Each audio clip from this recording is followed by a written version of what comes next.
mais un peu plus loin parce que pour man dañu nekk di assister si benn fissure entre le président de la République du Sénégal Bassirou Diomaye Faye et son premier ministre boo xam ne man saa yu ma amee jàngat sur certaines positions dama naan lii am na kii parce que à un am na fu mu ko wund parce que il y a des discours improvisés. C'était pas un truc improvisé parce que je voyais le Premier ministre qui lisait. C'était un truc prémédité, préparé. Et l'argument bi mu utilisé ci wax ji dafa ne am na ñoo xam ne sax ñu ngi doon waxu prix Nobel de la paix kan moo ko fi wax pour le président Diomaye Faye. Mais il parlait au président. Mais c'est-à-dire que les gars xel dafa am lu mu jëriñ. Il a convoqué li président de la République waxoon kii. dafa ne am na ñoo xam ne ñu ngi la doon kii pour nga def qui a dit ça. c'est Diomaye. c'est président Diomaye Faye. te loolu passé na prix Nobel de la paix bi gagné wu ko c'est devenu caduc sax parce que loolu moom moo doon cessez-le-feu bi entre Israël et Palestine. c'est caduc gagné wu ko donc c'est à la limite lu passé la. il l'a remis sur la table moo tax affaire il faut ñu am ci jàngat. Quand le président est allé aux États-Unis, le Premier ministre est allé en Chine. Ça veut tout dire. Chine, États-Unis. jarul ngay wax commentaire. Kii dem Chine, kii dem États-Unis, ça définit les rôles. Le parti au pouvoir fan yee passé damuñu fi def benn jumelage ak parti bu chinois kii communiste chinois bi non. C'est le parti communiste chinois. waaw le président de l'Assemblée nationale. mais ce sont des actes forts. tu vois vous pensez que les ambassades yi nii dañuy toog fii rek teg fi ay bureau ni toog mais ils sont plus informés que nous. Les satellites. du sax loolu mais acte bu ñu posé rek ni ñuy saytoo suñu position stratégique ci sous-région bi parce que du ambassade rek ah mais li monitoring bi ñuy def ci sous-région bi ak instabilité yi nekk ci dëkk yi yëpp. mais lu si gën a bëri Sénégal moo foofu la parce que tout simplement ils ont vu que Sénégal moom moo gën a propice pour ñu mën fa teg lu mel noonu loolu mooy suñu dayo diplomatique ak suñu stabilité wu dëkk donc les propos du Premier ministre vont en l'encontre maanaam dafa waroo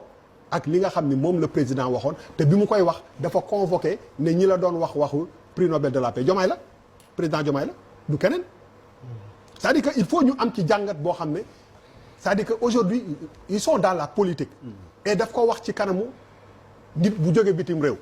li ñu naan le linge sale se lave en famille mënoon nañ ko wax tax ci suñu biir dañu indi keneen ku jóge Europe France mu ñëw toog def conférence entre Sénégal ak France kii def conférence peut-être que loolu sujet boobu waroon na fa mën a bañ a nekk pour man maintenant boo déggee propos wu Premier ministre parce que il faut man mun naa dem ne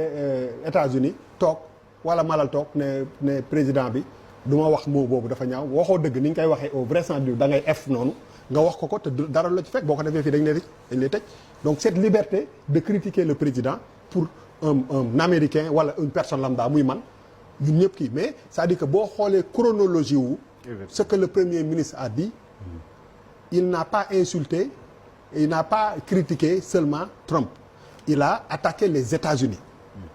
parce que 1965 ba guerre Vietnam ba di am boobu ñun ñi judduwuñ donc boo rappeler loolu def chronologie bi ça veut dire que ça devient ce n'est plus une histoire de Trump c'est une histoire des États-Unis et les États-Unis pour lépp lu ñu mën a am ci divergence ah bu seeni intérêt kii ils deviennent bloc la ñuy nekk et tout le monde sait que la guerre du Vietnam a laissé beaucoup de traces ci États-Unis c'est quelque chose ñun ñi fa dëkkoon xam nañu que ni guerre boobu traumatisme bi mu def ci xelu américains yi c'est un passé très très douloureux boo xam ne dès que nga laal ko tu touches à des cordes hyper méga sensibles dëkkoon nañ fa xam nañ ni mu demee waaye da ngay dox ci mbedd mi gis benn vétéran boo xam ne Vietnam la dofee mu nekk ci mbedd mi takk kii bind Vietnam vétéran kooku ay statuts yu ñu leen di def sax ce sont des statuts yoo xam ne beneen niveau la parce que ils ont vécu des moments yu difficiles compliqué voilà yu compliqué donc pour man si àddina bi nu mu demee quel que soit parce que man gëm naa ni muy président Diomaye Faye muy premier ministre Ousmane Sonko gëm naa ni gënuñu maa bëgg Sénégal gënuñu maa bëgg ñun ñu moom suñu bopp gëm ñun ñii ñëpp am na loo xam ne dañ koy toog di ko wax ak ñi ko yàq wax kenn gënu fi gëm Sénégal kenn mais dafa am ay position yoo xam ne il faut nga xam il faut nga mën natt sa bopp balaa ngay am prétention wu di ko fësal parce que ce n'est plus man wala ñun le monde n'est pas ainsi fait le monde est beaucoup plus compliqué que ça et il y a des acquis yoo xam ne quand tu les as ne la relation avec la France nekkul ni mu war a nekk on le sait dañuy léewtoo nii rek c'est pas au beau fixe. c'est-à-dire que aujourd'hui oui moi Trump mais ñun lu nekk lañ ko yekk ñun ñëpp mais c'est man la buuba Trump dafa mën non loolu ñun lu ñu neex wax waaw lu ñu naan li ñu bëgg a am na ku ma dégg mu naan li nit yi di wax ci suuf moom lay wax ci kaw ma ne nag loolay problème bi parce que nit ñi nekk ci suuf li ma doon xuloog benn nit di werante ak moom mu ne ma kii bu demoon ci marché ba sam papa moom ma ko daan wax mu ne ma buuba kii bu demoon ci marché bi summeeku def yaramu neen kii dañ koy jàpp dégal ko yow boo demee su ci marché bi summeeku def yaramu neen adduna bi yëg ko donc am na loo xam ne stratégiquement l'homologue de Donald Trump naataangoom il s'appelle Bassirou Diomaye Diakhar Faye c'est le président des États-Unis kii mooy président au Sénégal donc dara boo xam ne moom waxu ko Trump su ko keneen waxee Trump lu muy wane rek mooy que waroo dafa am entre ci vision taxawaayu président de la République parce que président de la République bi mu demee États-Unis kenn tëggalu koy tama kenn xalamula ko moom moo jël initiative bu génn moo yooyu munoon na gën a moo ko wax moo xalamal Trump tagg ko ni ñuy taggee ni mu taggee Trump bëriwul président yu koy taggee noonu moo ko tagg mais moo ko tagg il y a quelques mois premier ministre bi moo dal ci kawam lan laa ci jàng man sénégalais bi te kii moo jël big bi fal kii mais man li ma concerne mooy biir Sénégal dafay wane ni on est en train d'assister à benn cohabitation ci biir au sommet de l'État boo xam ne chaque jour gars yi teg benn jéego boo xam ne boo amee jàngat da ngay dem plus loin que xas na Trump parce que encore une fois boo leen demee ngeen dégluwaat ko il a la première chose bi mu def mooy que dafa rappeler ñi ko doon wax di ko utal kii Diomaye Faye la président lay waxal on est ay Sénégalais duñu ay da ngay seetaan déglu nga ne mais da mel ni malal fee ñu ne ñu fii su doon wax de DER moo mën Sénégal te fekk man maa ko doon wax bu boobaa man la yow man ngay waxal dal ci kawam donc l'acte du premier ministre ki muy njëkk a concerné mooy le président de la République après ñun ñu nekk ci suuf ñu nekk fi di commenter buuba di wax xalaatam kële di wax sa xalaat mais li ñu ci mën a jàng en tant que Sénégalais mooy pourquoi le premier ministre il dit ça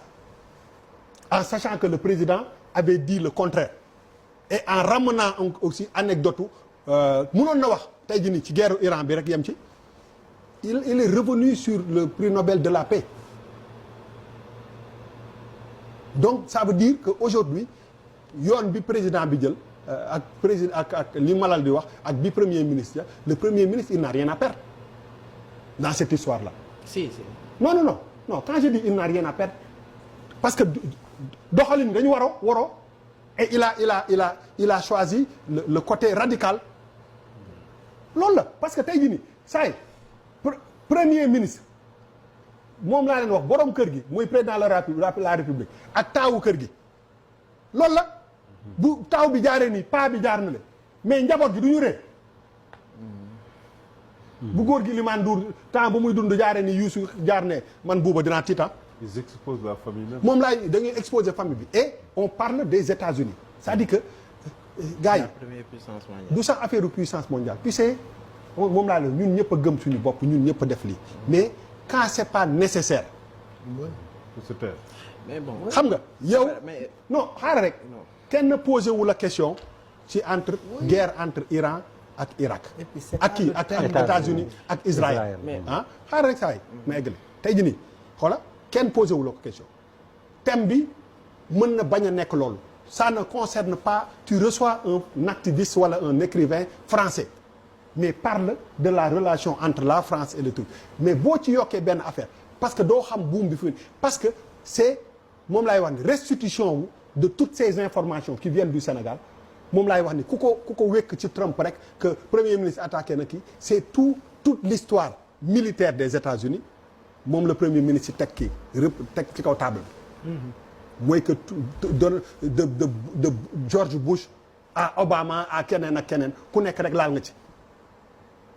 donc pour man il faut que ñu jàppee ko noonu te xam ni à la fin de la journée ñoom bu ñuy ñëw Sénégal billet la ñuy jënd bu ñu ñëwee wane passeport dugg ñun bu ñuy dem foofu c'est 90% non. Avec des frais de visa. Non, mais bu doon frais bi da ngay am visa le frais n'est pas important. Les frais c'est pas important. Tu les paies. Non dama ne àddina toll na foo xam ne on a beau se bomber la torse la def nii xam nga mais la chose la plus importante si nit mooy que nga xam man fii laa toll tant que le truc ne vient pas directement vers toi tu n'en as pas besoin soxlawul nga koy wax parce que tu da ngay woote loo xam ne mënoon nga tu peux avoir ta position diplomatique et cette position là dafa war a sukkandiku sur le président de la République on est une république Sénégal la ñu am fal benn nit bu waat donc acte bu ñu posé rek ci ndoddam la njëkk a nekk donc quand c'est pas opportun mu indi débat ñu war a wax leen dans une situation boo xam ne y a une crise économique profonde bu ñuy dund ba premier ministre bi semaine dernière ne gars yi bu leen tukkeeti toog leen fii boo tolloo ci jafe-jafe yu mel noonu le truc le plus important mooy qu'on se concentre encore une fois il faut qu'on revienne sur les difficultés yi nga xam ne sénégalais yi ñu ngi koy dund c'est ça qui doit être loolu moo war a nekk priorité mais on pose trop d'actes politiques et contre qui wax naa ko fi la dernière fois tout ce qu'on est en train de voir lépp lu ñuy gis temps yii yëpp ce sont des actes politiques yoo xam ne ci 2029 la jëm wax ji moom moo neexul te nii lay kii parce que y a des discours qui yoo xam ne qui plaisent aux populations parce que c'est mën nga ko jàppee sax populisme way lii ak lii américains yi kii nii c'est pas aussi simple que ça bu ñuy juger Iran bu ñu ko juger comme benn on n'est pas on n'est pas un pays islamique on est un pays laïque bu ñuy juger benn dëkk nañ ko juger comme une république avec ses intérêts ñun avec suñu ay intérêts. En Iran le peuple est massacré. xam nga non bu mu ci mënti nekk rek am na yu bëri yu ñu mën a wax foofu. oui am na ay dizaines et des dizaines de milliers de personnes qu'on tue en Iran. oui loolu chaque fois ñu gis ko. oui c'est pas parce que c'est des musulmans c'est injuste. bëri na dëkk yu fa am dëkk ku ne sa intérêt nga am du diine bi ñu bokk mais nañu jël ñu juger leen kii mais li nga xam ne peut-être que bul ko xëcc vers yow tu peux avoir ta position diplomatique et dafa war a aligné wu ak